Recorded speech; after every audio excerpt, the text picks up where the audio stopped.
Good day, Sir Van. Tawagin mo na lang akong Nora. Isa akong YouTube narrator. Gusto ko lang i-share ang paranormal experience ko sa channel mo. Nagsimula ito nung minsang may nagpadala ng horror story sa akin. Basically, romance yung genre ng ninanarrate ko mula sa mga writer ko. May grupo ako para dyan. At nung nag-scroll ako, doon ko nakita yung anonymous na nag-post. Sinasabi niya kung pwede ko raw bang inarrate yung personal experience niya. Ako naman game kasi iba naman talaga akong real life story. Lalo na romance. Sabi ko i-message niya ako. At nagulat ako kasi horror yung shinare niya sa akin. Based daw sa real life story niya. Ako naman nagtaka. Pero sa huli pumayag. One time lang naman ka ako. Binasa ko yung kwento niya about sa experience niya sa isang entity. Pagkatapos noon inayos ko. Pinrint ko siya.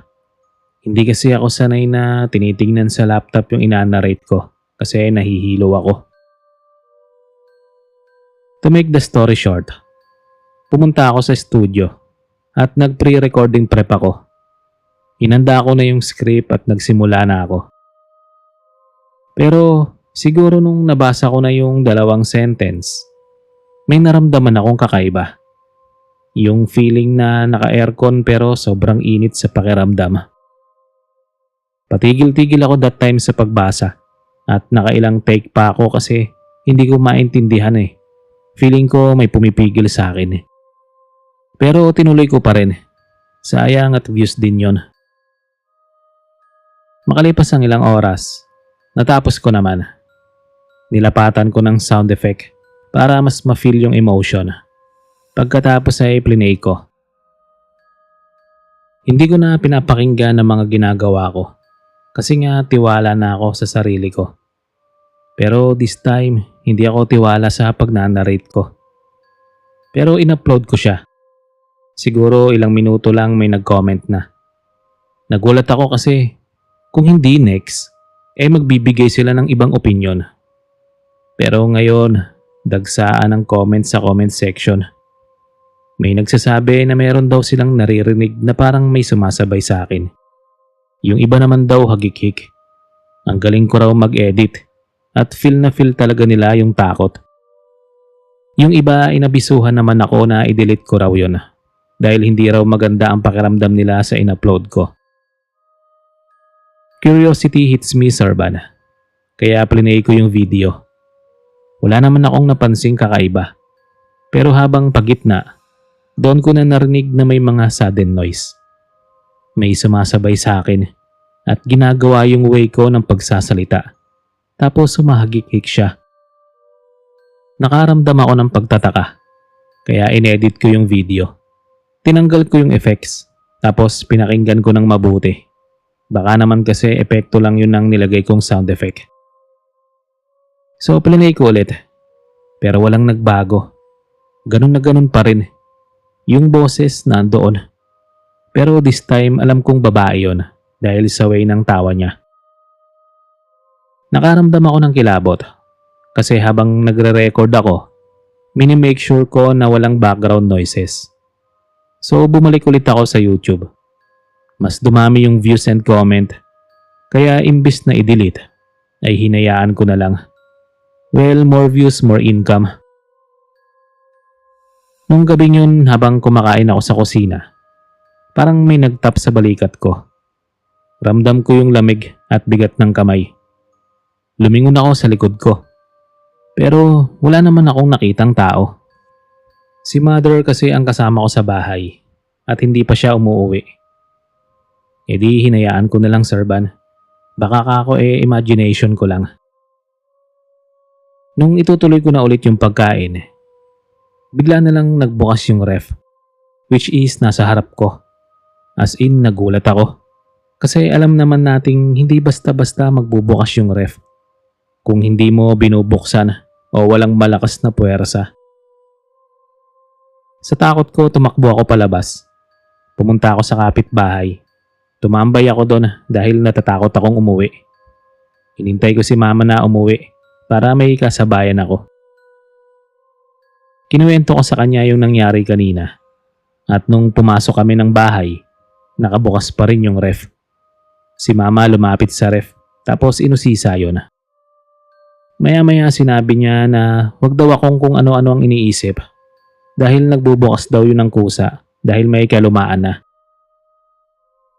Nung sumunod na araw, kumakain ulit ako pero kasama ko na si mama. Yung aso ko naman nasa baba ng mesa. Habang kumakain, nasagi ko yung kutsarang nasa plato ko kaya nahulog yun sa sahig. Doon ko naramdaman na gumalaw yung aso ko. Sa isip ko baka dinilaan na niya yung kutsara kaya yumuko ako para kunin yun. Pagyuko ko, walang aso pero nanindig yung balahibo ko. Paano ba naman, Sorban? Sumalubong sa paningin ko yung babaeng nakatingin na sa akin. Para bang hinihintay niya lang na yumuko ako. Blanko yung ekspresyon niya at bigla na lang niyang hinawakan yung isang paa ko at pilit hinila. Ramdam na ramdam ko yung lamig ng kamay niya. Nag-sink in sa akin na ganun din kalamig yung kamay na tumapik sa shoulder ko. Sa takot ko sinipa ko siya at sumigaw ako ng malakas. Tumayo agad ako sa kinauupuan ko. Halo-halo yung nararamdaman ko at nanginginig na ako nun. Tinanong ako ni mama kung anong nangyari. Hindi ako makapagsalita pero tinuturo ko sa kanya yung baba ng mesa. Sa kaliwa ko banda bigla na lang kumahol yung aso at dumiretso sa baba ng mesa. Hindi ko na sinagot si mama. Tumakbo na ako sa kwarto ko at nagtalokbong ako ng kumot. Kinakatok pa ako ni mama pero sa takot ko hindi ko binuksan yung pinto. Baka kasi makita ko ulit yung babae. Kinabukasan, naglapag ako ng comment sa YouTube channel ko. Sinabi ko yung lahat mula sa pagpaparamdam ng entity sa akin at nag-backread ako sa mga comments nila.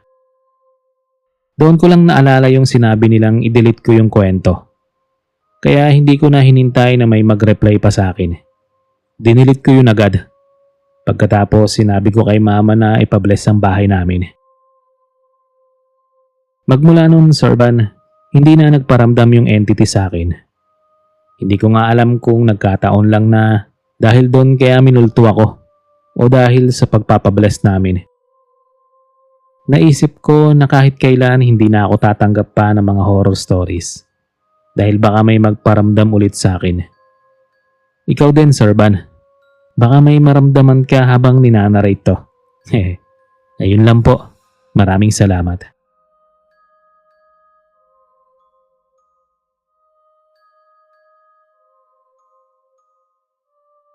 Magandang araw o gabi. Judith na lang ang itawag mo sa akin, Sorban.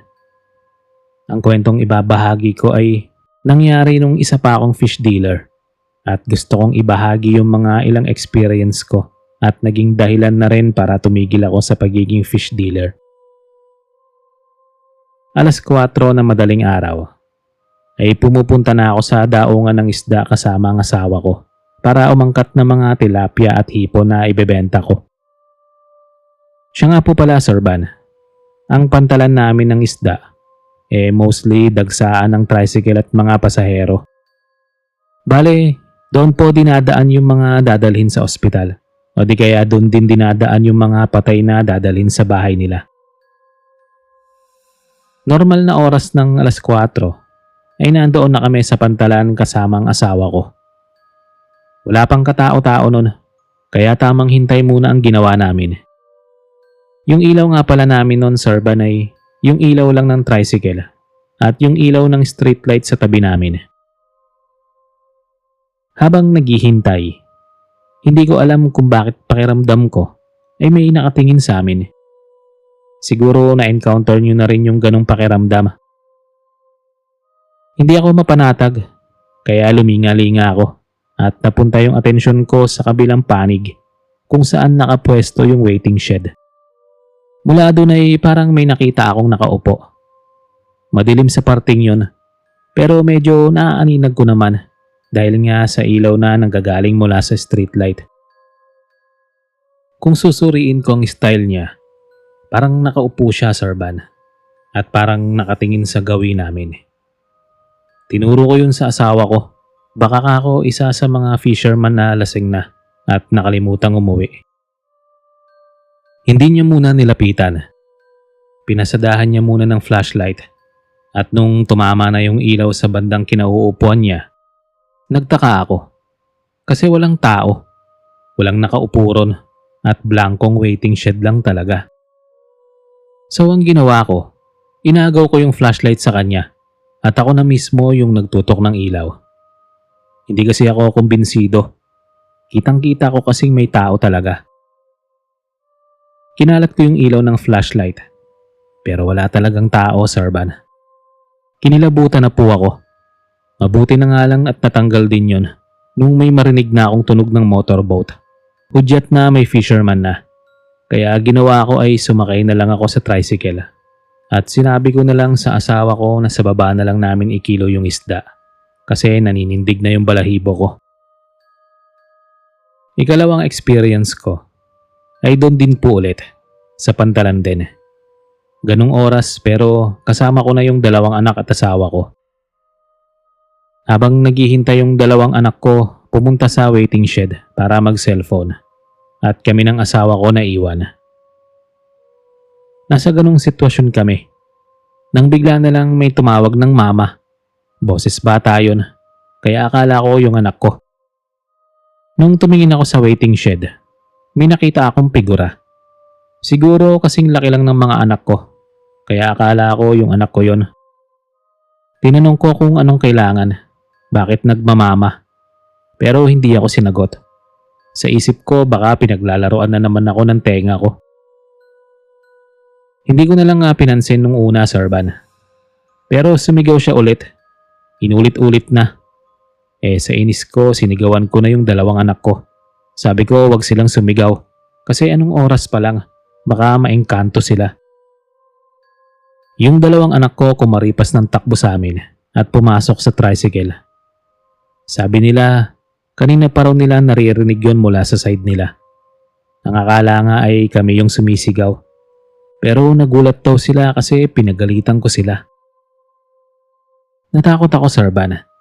Pero sabi ko sa kanila wag na lang pansinin at mag-cellphone na lang.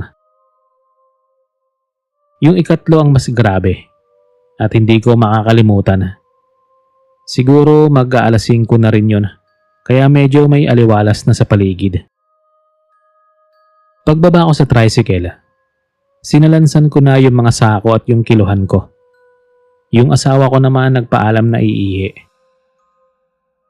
Nasa ganung gawain ako nang makaamoy ako ng amoy alak. Yung naghahalong amoy pulutan na amoy alak na hindi ko maintindihan. Maya-maya may nagsalita mula sa likod ko. Bahagya pa akong nagulat.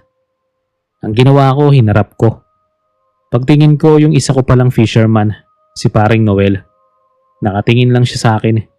Kaya tinanong ko kung nasaan yung isdang ipapakilo niya. Hindi siya sumagot sa akin, Sir Van. Nakatingin lang at pagkatapos ay umalis na. Takang-taka ako sa ginawa niya.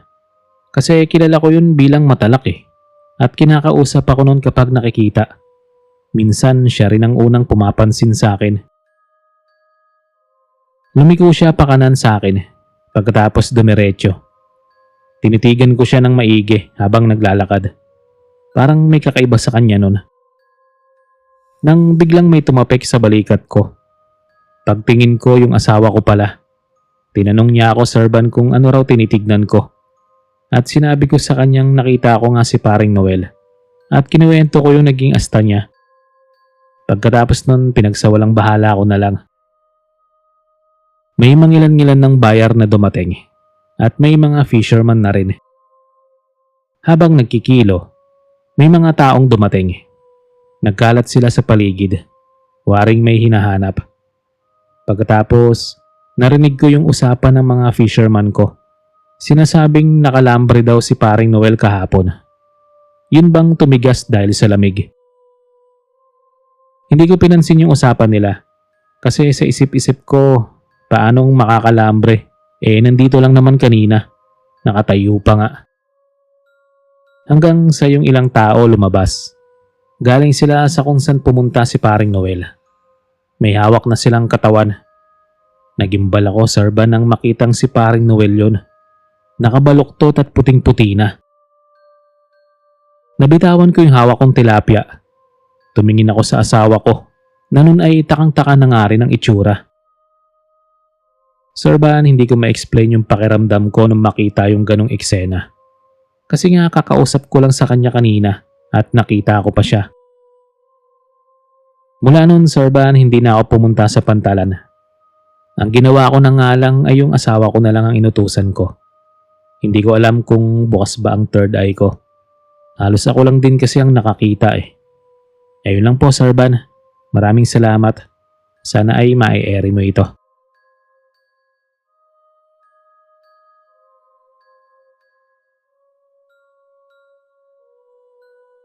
Hello and good day, Sarban. Hindi ko na lang po babanggitin ang pangalan ko. Isa po akong instructor. At sa school na pinagtuturuan ko, talamak ang usap-usapang may mga multo. Relihiyoso po akong tao, Sarban. Kaya hindi talaga ako naniniwala doon. So sa school na nasabi ko, ay usap-usapan yung pagpapakita ng multo, which is dalawang babae.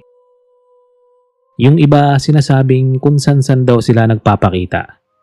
Sa CR, sa room, pero mostly nagpaparamdam daw sila sa elevator. Kahit daw hindi sa 5th floor ang pupuntahan mo, paglalaroan ka at dadalhin ka daw doon. Ni ako na relihiyosong tao ay hindi rin pinalampas, Sarban. Nasa CR ako noon sa loob ng room. Basically, first time ko pa lang sa school na yon. Maaga pa nun, may mangilan-ngilan pang student. Yung CR pala bago lumabas, ay sasalubong muna yung malaking wall mirror. Kaya tiningnan ko muna yung reflection ko sa salamin. Habang nasa ganong posisyon, nakita kong may nakakulay blue na pumasok. Nakayuko lang at diretso sa isa sa mga cubicle. Pagkatapos noon lumabas na ako at matapos ng ilang minuto, halos kompleto na yung students ko. Matapos noon nagutos lang ako sa isa sa mga estudyante ko na pumasok muna sa CR para tawagin yung isang estudyante ko na pumasok kanina bago ako magsimula. Naalala ko kasi na halos ilang minuto na pero wala pa rin lumalabas. Pumasok naman siya, Sarban. Pero nagtaka yung ibang student ko na kanina pa raw naman sila labas-pasok sa CR pero wala naman daw tao doon. Paglabas ng inutusan ko, yun din yung sinabi niya. Medyo nagtaka ako pero hindi ko na lang po yun pinansin kasi baka lumabas na yun kanina nang hindi ko na malayan. Yung ikalawa naman, nasa 4th floor ako ng oras na yon. Tapos na ang isang klase ko kaya bababa na ako sa ground.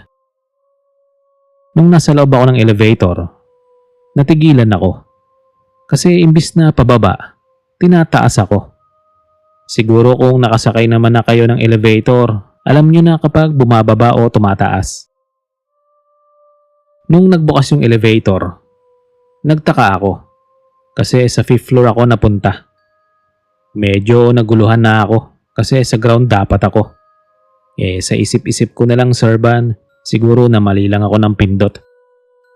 Pagkatapos may pumasok na dalawang babae. Kulay blue uniform. Dumiretso sila sa likuran ko. Bilang may kabaitang instructor, hinintay ko na pindutin muna yung floor kung saan sila bababa. Pero ilang segundo walang pumindot. So ako pinindot na lang yung ground floor. Pagkasarado ng elevator, biglang umiyak yung dalawang babae mula sa likod ko. Nilingon ko sila kasi concern naman ako. Paglingon ko, nanlaki yung mata ko. Wala yung dalawang estudyante, Sarban. Sa takot ko, humarap agad ako. Pinagpipindot ko yung number na nasa elevator. Pagbukas nun, dumiretso agad ako sa CCTV room. Pinacheck ko yung CCTV sa elevator. Nanginig ako sa takot kasi ako lang mag-isa doon. Yung time na nagbukas yung elevator, yung time na nagsara, ako lang lahat. Wala talaga akong kasama. Pero ang nakakakilabot, dinig na dinig sa audio na may umiiyak. Sumunod na araw, pumasok pa rin ako. Kahit may kaunting takot pa rin. Sa kalagitnaan ng klase ko, may dumating na isang co-teacher ko. Hingal na hingal siya at sinasabing nasapian nga yung isang estudyante na nasa ground floor. Naiwan akong gulat na gulat, Sir Van. Kasi for the first time, noon lang ako nakarinig ng nasapian at estudyante pa. Doon na po nagkagulo yung student ko. Naririnig ko na yung ibang sigawan ng katabing room. Yung students ko naman, hindi ko pa sinasabing lumabas sila ay nauna na silang lumabas sa akin. Kaya kasabayan ko yung co-teacher ko na lumabas. Hindi kami makapag-elevator nun kasi for sure marami nang gumagamit. So no choice kami kundi maghagdan na lang. Habang binabagtas namin yung hallway, sa kalagitnaan ng maraming estudyante, nahagip ng mata ko yung isang babae. Yun din yung babaeng nakita ko sa elevator. Nakatingin lang, hindi nagpapanik kagaya ng ibang estudyante. Madadaanan namin siya. At noon ngang magkatapat na kami, tumingin siya sa akin. Nilagpasan ko lang siya pero sinundan niya ako ng tingin. Bahala ko na sanang kausapin pero dahil nga sa kaguluhan, napagpasyahan kong hindi na lang. Noong nasa room na kami, bumungad na agad yung nasapian. Babaeng estudyante. Nakahiga at sa tabi niya, mga siguro 6 na kalalakihan yung nakahawak sa kanya. Kanya-kanya silang pwesto. Yung iba sa kamay, yung iba sa ulo, yung iba sa tiyan niya. Pinipress nila yung katawan ng babae, Sir Van, kasi nanlalaban. Sa tabi ng mga lalaki, naroon yung ibang estudyante na may suot na rosary. Ang ginawa ko, lumipat ako. Pumunta ako sa tabi nila at kinausap silang magdadasal kami. Nagdasal kami pero nagsisimula pa lang bigla siyang humalakhak. Yung napapanood sa TV kung saan tumatawa yung nasasapian. Ganun po yung style. Nanindig yung balahibo ko, Sir Van. At aaminin kong nakaramdam ako ng kaunting takot. Pero pinagpatuloy pa rin namin yung pagdadasal. Sa isip-isip ko, wala namang mananalo sa kabutihan. Kaso natahimik kaming lahat nang ginaya niya yung way ng pagdadasal namin. Tumikom talaga yung bibig namin Pero siya tinuloy-tuloy niya hanggang sa natapos. Hindi ko alam kung anong pumasok sa isip ko. Kaya ang ginawa ko, sinambit ko yung memories kong verse. Ang akala ko aalis na yung spirit sa katawan niya. Dahil nga sa nanlalaban na siya. Kaya pinagpatuloy namin yung ginagawa. Pero parang nawala yung paniniwala ko nang bigla siyang umupo. Walang kahirap-hirap. Yung ibang nakahawak sa kanya talagang nabitawan pa siya. Bigla siyang nagsalita at sinimulan niyang banggitin yung verse na binabanggit ko na parabang kabisadong-kabisado na niya. Tumawa pa siya pagkatapos at tumitig sa amin ng nakakatakot. This time, alam kong hindi basta-basta ang makakapagpalaya sa entity na to. Dahil masyado siyang malakas. Talagang ang nasa isip ko ay hindi siya kayang palayasin ng normal na tao lang. At yung may abilidad na sa pagpapalayas ng spirit ang makakalaban sa kanya. Pero ang ginawa ko, tinuloy ko. Sinabayan ko siya. Hanggang sa bigla na lang nangisa yung estudyante. Matapos nun, nawala na siya ng malay. Pagkatapos ng nangyari, pinabless namin yung school. Pagkatapos naman nun, hindi naman na nagparamdam yung mga espiritu. Sa isip ko, baka kailangan lang nila ng prayer para makatawid, kaya sila nagpaparamdam. Yun lang, Sir Van. Salamat.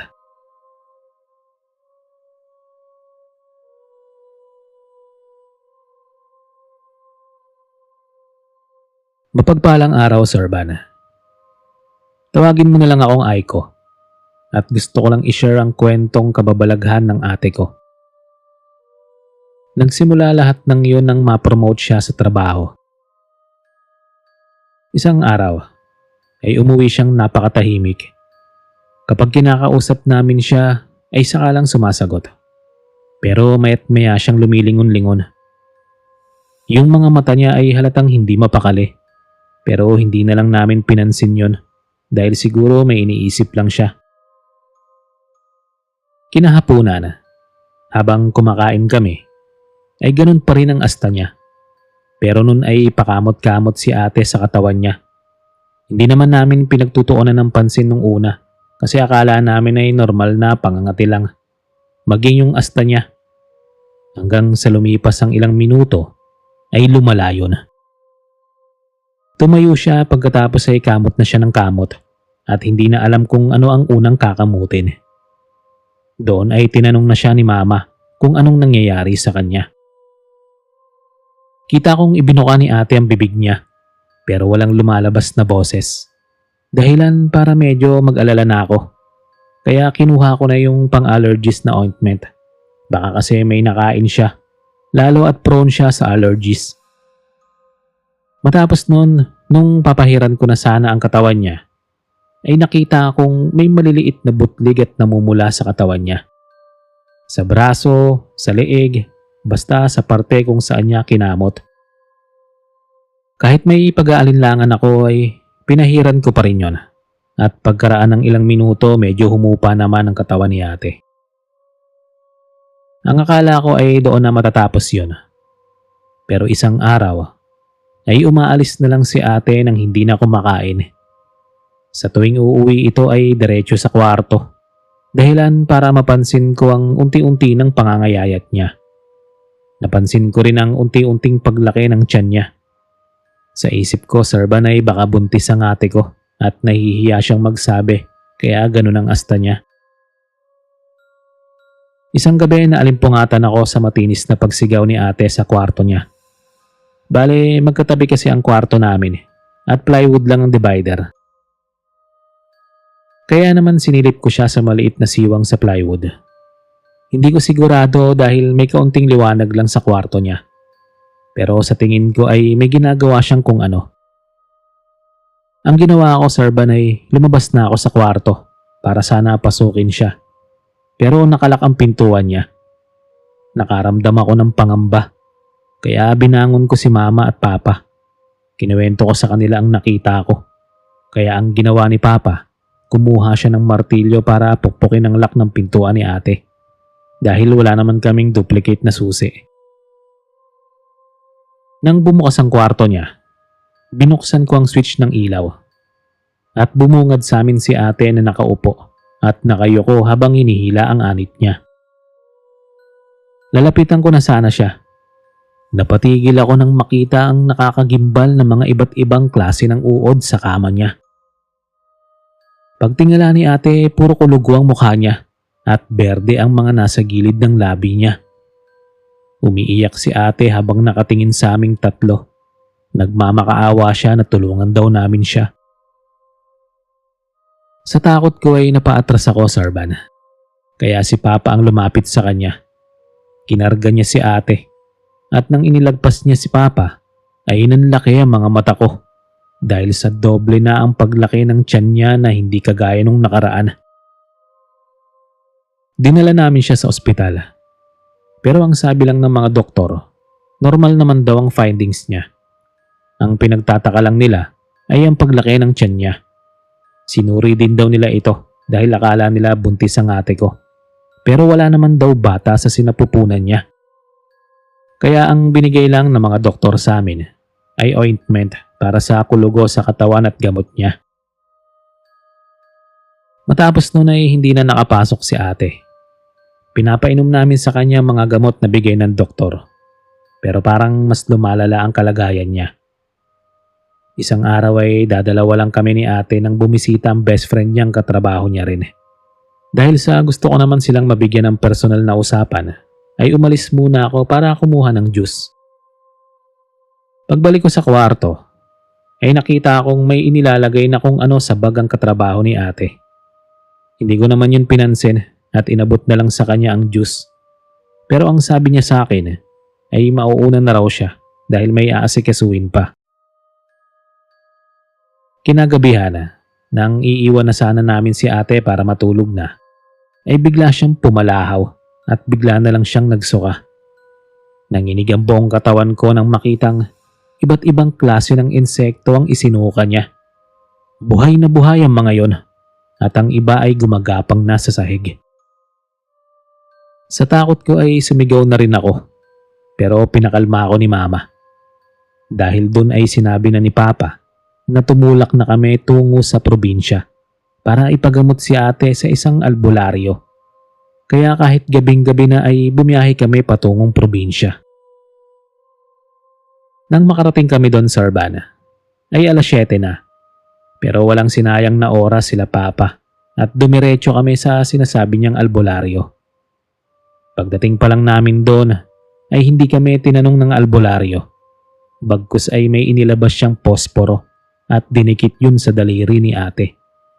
Pagdikit na pagdikit pa lang ay pumalahaw na ang ate ko, Sir Van.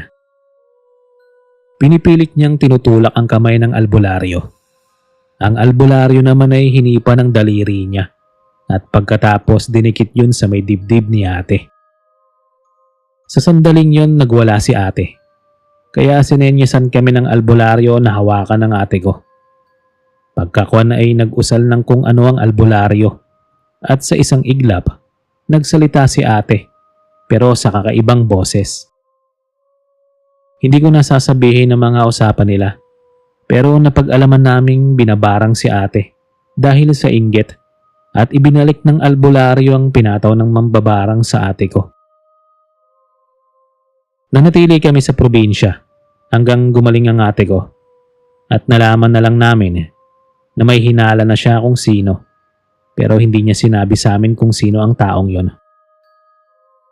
Magmula rin noon, Sir Van, ay bumalik na si ate sa trabaho niya at nalaman naming natanggal sa trabaho ang best friend niya dahil sa nagsusuka daw ito ng iba't ibang insekto habang nagtatrabaho.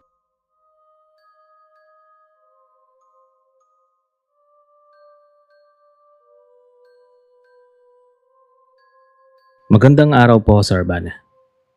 Itago mo na lang ako sa pangalang Sandra. Isa po akong housewife sa ngayon. At gusto ko rin lang magbahagi ng mga ilang kaganapan nang pumasok ako noon bilang katulong. Ibabahagi ko po ang mga karanasang naganap sa akin sa dalawang mga naging amo ko. Sa una kong naging amo ay all around ako. Dahil baguhan ay inilibot ako ng isang katulong sa bahay at sinabi yung mga alituntunin. Habang naglilibot, nadaanan namin yung malaking salamin. Nalingat ako saglit doon at mula sa gilid ng mga mata ko, nakita akong may nakatayong babaeng matanda. Tumigil ako sa paglalakad at lumingon sa kinaroroonan ng salamin para i-check yung nakita ko. Sa isip-isip ko kasi sino yun. Napansin naman ako ng mga kasama kong nakatingin doon. Dahil doon pinaliwanag naman niya na hanggat maaari wag ko raw pansinin ang salamin na yon. Dahil may kakaiba raw talaga doon. Gusto na raw itapon ng mga amo namin yung salamin pero sayang naman daw. Nagpapakita lang naman daw yon at hindi naman daw nananakit. Kaya hayaan na raw.